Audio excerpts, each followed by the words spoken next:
The release of Document 119 from the National Archives offers an unprecedented glimpse into the turbulent geopolitical landscape of the early 1960s, a time when the world was gripped by the Cold War and the specter of nuclear confrontation loomed large.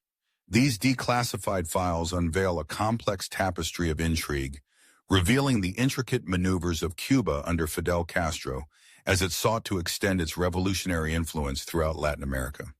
The implications of these documents extend far beyond mere historical curiosity.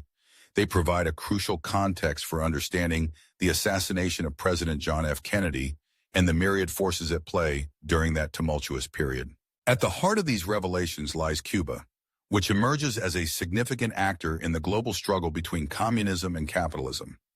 Castro's regime, portrayed in these documents as a modern-day Comintern, actively engaged in fostering revolutionary movements across Latin America.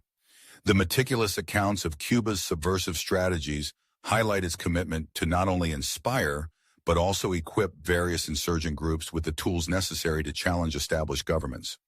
The files detail how Cuba provided ideological guidance, training, and financial support to revolutionary factions, underscoring the regime's ambition to reshape the political landscape of the region. Venezuela in particular is identified as a primary target for Cuban-backed revolutionary efforts. The documents reveal the formation of the Armed Forces of National Liberation, FALN, a coalition designed to unify guerrilla operations and amplify their impact. This coordinated approach marks a significant evolution in Cuba's tactics, moving from sporadic and less organized attempts at exporting revolution to a more sophisticated and strategic campaign. The influence of seasoned communist advisors from the Soviet bloc is evident, suggesting that Cuba's revolutionary ambitions were not merely a spontaneous outpouring of ideological fervor, but rather a calculated initiative supported by an international network of communist sympathizers. The depth of Cuba's commitment to this revolutionary agenda is further illustrated by the extensive propaganda efforts documented in these files. Inflammatory broadcasts from Havana and the activities of Prensa Latina played pivotal roles in disseminating revolutionary ideology, inciting unrest, and rallying support for insurgent movements across the continent. The sheer scale of these operations is staggering. Reports of intercepted Cuban propaganda in countries like Panama and Costa Rica reveal the extent to which neighboring nations felt threatened by the influx of subversive material. This was not just a battle for hearts and minds, but a full-scale psychological campaign designed to destabilize governments perceived as obstacles to Cuba's revolutionary aspirations. Moreover, the documents provide chilling insights into the export of guerrilla warfare expertise from Cuba.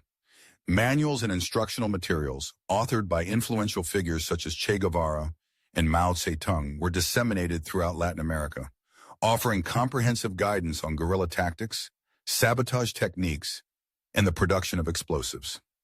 The emphasis on self-sufficiency for guerrilla fighters, coupled with directives to procure weapons and supplies from the enemy, underscores the lengths to which Cuba was willing to go to empower revolutionary movements. This commitment to fostering insurgency not only destabilized individual countries, but also contributed to a broader sense of uncertainty and fear throughout the region.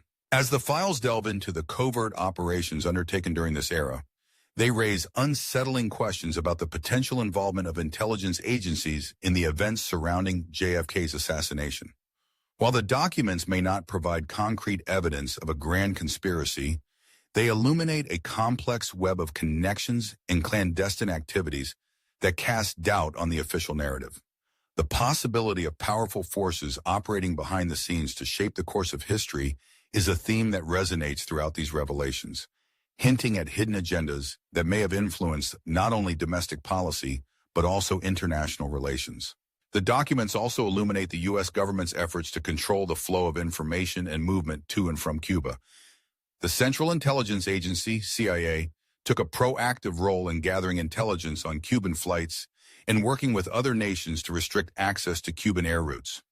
This included attempts to persuade countries to deny airport facilities to flights on the Havana-Moscow route, as well as efforts to control the movement of Cuban propaganda.